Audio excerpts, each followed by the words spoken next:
What's good, everybody? It's the Clown with Cab Show. We got college football week 9 recap. Really some big games, right? And I obviously want to give a shout out to Michigan State beating Michigan. And honestly, through this whole weekend, I've only got 4 games wrong for the college football, which was great for me. And this is one of the games I got wrong, but I'm actually pretty geeked for Michigan State. Looking at Michigan, how does Jim Harbaugh still have a coaching job at Michigan right now? It's pathetic. I mean, dude, seriously, they can't beat Ohio State and they can't beat Michigan State. So what's the point at coaching at Michigan, dude? Seriously, they need to let him go. I already said a year ago, I said they should have already fired Harbaugh. I'm sorry. You know, your shot was your shot. You had a couple chances already. You know, your brother's better to coach than you. Obviously, his older brother's coaching for the Baltimore Ravens, already won a Super Bowl, and they could really win another Super Bowl with Lamar. But to me, it's like, Michigan, what are you guys doing? You know, I mean, Joe Milton, their starting quarterback, he had 300 yards. He went 32 for 51, had a pretty good game, but Michigan's defense is just trash, dude. Seriously, it is so trash, but shout out to Michigan. Shout out to Rocky. Their Michigan State's quarterback, he had 323 yards and 3 touchdowns, and that was really the difference maker. Michigan State just outplayed Michigan, dude.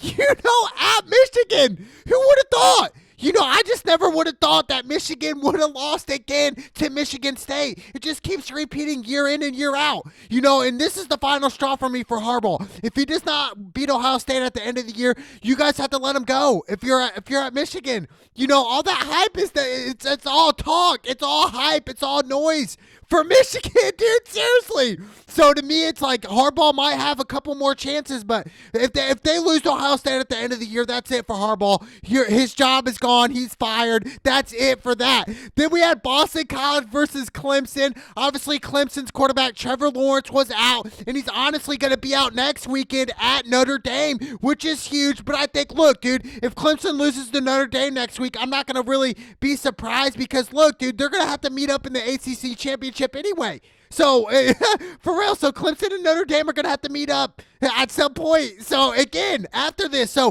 for Notre Dame, next weekend, that's a must-win game for you guys. For Clemson, it's not because they don't have their number 1 draft pick, like, because of COVID. So, it makes sense, but Clemson was down in the first half heavy. They ended up coming back, dude, and they found a way. Their starting quarterback, DJ, he had 342 yards and 2 touchdowns. And their star running back, Travis, he had 20 carries on 84 yards and 1 touchdown. And that was really the difference in just Clemson battling back. That's what champions do. They battle back from adversity, and they were battling a lot of adversity right then. But to me, I'm not real worried about Clemson. Even if they lose next week, they're still going to get another shot. Okay, so for me, Clemson, they're still on there. No doubt about it. 60 was the over-under. Went with the over. I was right on that. Then we had Georgia versus Kentucky. I picked Georgia, but the spread was 17, which was pretty high, right? For a spread. So money line, you would have got the pick. It was really a short scoring game. 3-14, 42.5 was the over-under. I think I told you guys go with the over. Ended up being the under, but, you know, shout out to Georgia. Bennett, their starting quarterback, he had 131 yards and 2 interceptions. Yeah, I'm giving him a shout out because he played like trash, dude. Seriously, 2 picks, 131 yards. No wonder you guys almost lost to Kentucky. Really bad. And then Z White, he had 26 carries on 136 yards and 1 touchdown. Their running back, White, that was the difference maker right there. He's the one that really made Georgia win this game, and that was a must-win game for Georgia. Because if Georgia would have lost to Kentucky, that's that. That's it, dude. Georgia still has a shot, though. They really do, and I do think they'll meet Bama in the SEC championship. And then we got Memphis versus Cincinnati. Cincinnati, I was really surprised. I mean, I'm like surprised if they just keep winning, dude. I never would have thought at the beginning of the year right now that Cincinnati Bearcats would be undefeated.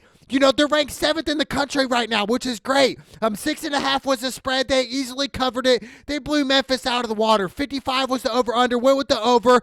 Desmond Ryder, their quarterback, he had 271 yards and 3 touchdowns and just 1 pick, dude. Jerome Ford, their running back, he had 9 carries for 116 yards and 2 touchdowns. Look, dude, Cincinnati's legit right now. And if Cincinnati goes undefeated, it might suck because they might not get that 4 seed, even if they go undefeated, because we have to understand Cincinnati doesn't have the best, hardest schedule out there. But look, dude, if Cincinnati runs the table, goes undefeated, I do think they should deserve a bowl game at least, right?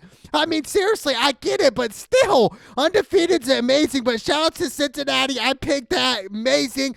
Then we had Kansas State versus West Virginia. I told you guys to go West Virginia at home. I just thought West Virginia at home plays great, and they ended up blowing Kansas State out of the water.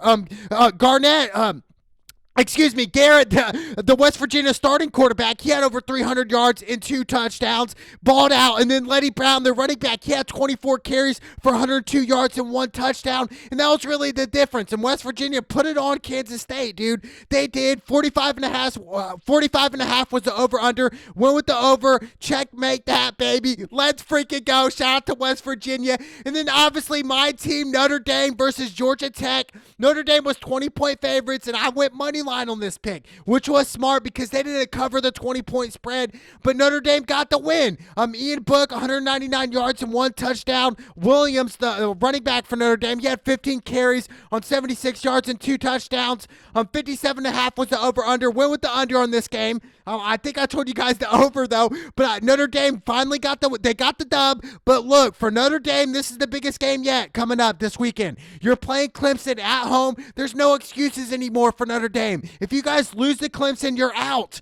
You are out. And the thing is, for Notre Dame, you guys should feel blessed right now because Trevor Lawrence is not playing next weekend, dude. Trevor Lawrence is not going to be out there, dude, saving Clemson. So to me, this is a must-win game for Notre Dame. The spread a couple of weeks ago was about 14.5, 15 points Clemson. Now it dropped about 5 for Clemson, and I think it's going to drop even more come game time. I really do, and I think for Notre Dame, like I said, this is a must-win game for Notre Dame this coming up weekend. Seriously. I mean, and obviously we have to understand that Notre Dame, you guys are going to play Clemson again in the ACC Championship, so you're going to have to beat Clemson twice. Not only that, and then you're probably going to have to beat Bama.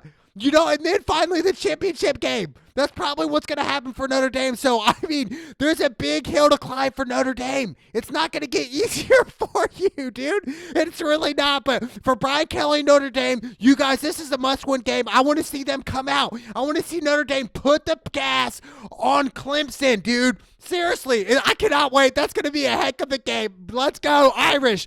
And then we got Indiana, baby, versus Rutgers. Indiana got the win. I love it, dude. Who would have thought IU would be undefeated right now? This is amazing to me. Michael Penix Jr., IU's quarterback, he is a dog, dude. He is a dog. He had 238 yards with 3 touchdowns. I mean, dude, he's a playmaker. He honestly, he reminds me a little like, I don't want to shout out to the legend Mike Vick, one of my favorite athletes to ever play the game of football, but a little bit of that, not just because he's left-handed, just his scrambling ability. He's able to throw the ball down the field. I like where Michael's at right now. I like where IU's at, dude. Like I said, IU's probably the biggest surprise to me, IU and Cincinnati right now. I mean, dude, they are both undefeated, dude. Seriously? I cannot believe it. To me, that is huge. That's a huge surprise to me. And hats off to IU, baby. And we have to understand, IU is a basketball school. They are a basketball school. But to me, they're undefeated in football. Shout out to IU. Keep winning games, baby. Then we got Texas versus Oklahoma State. I picked Oklahoma State. They were 3.5-point favorites. I thought for sure they would win. They ended up losing in overtime. Sam Ehlinger, the Texas quarterback, threw the game-winning touchdown. Hats off to Texas. Ehlinger, he had 3 touchdowns that game. Look, dude, Oklahoma State, they had their opportunities. Spencer Sanders, the quarterback, he had 4 touchdowns and only 1 interception, 400 yards. I mean, crazy. He went off, and yeah, Oklahoma State still lost this game. There was no excuses for me for Oklahoma State. For real. There was no excuse, but, shout out to Texas. Obviously, Texas is not going to make it in the playoffs this year. But hey, shout out to Texas. Big win. Then we got Boise State versus Air Force. I picked Boise State. 14 2-touchdown favorites. I picked them, no doubt. Jack Sears, their quarterback, he had 280 yards and 3 touchdowns. Like I said, Boise State got the dub, but we have to understand these type of conferences, they're not the top D1 athletes here. Like BYU, they'll probably go undefeated, but who does BYU play? They don't play any SEC teams. They don't play any ACC teams. They don't play any Big Ten teams. Like, dude, we need some competition here. But hats off to Boise State. 49 was the over-under. Went with the over. It cleared. Then we got Mississippi State, State versus Bama. Bama was 30.5-point favorites, which I thought was crazy, and they cleared that.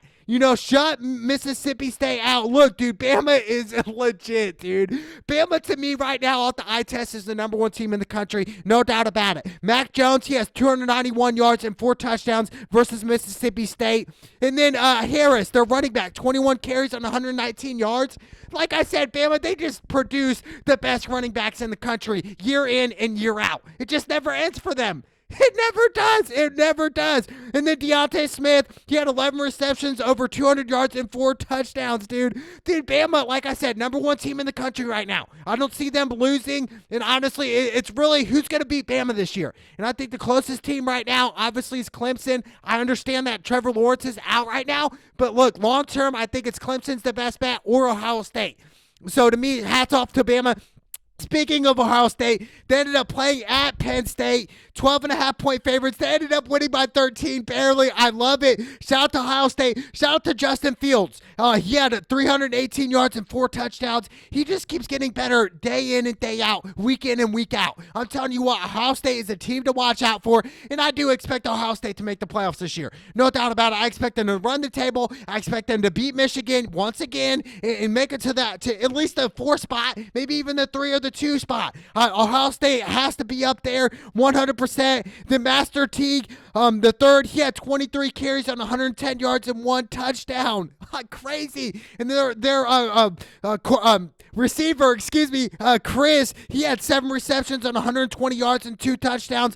Look, dude, Ohio State, man, like I said, dude, they will get in the playoffs this year. No doubt about it. Hats off to Penn State. They played their hearts out. No doubt about it. Dotson, the receiver for Penn State, he went off, had some crazy, insane catches. Shout out to Dotson, man. He had 8 receptions on 144 yards and 3 touchdowns. If you could do that against Ohio State, you could really do that on any competition in D1 right now. So to me, I expect this kid to go to the next level someday. No doubt about it. Hats off to Ohio State. Then we got Arkansas versus Texas A&M. Texas A&M was 12-point favorites. Did not cover. They won, but the money line was there. No doubt about it. Kellen Mond, he had 260 yards and 3 touchdowns. And like I said, Texas A&M, they just score points after points after points. They can put up crazy points. Isaiah Spiller, their running back, he had 21 carries on 82 yards and 1 touchdown.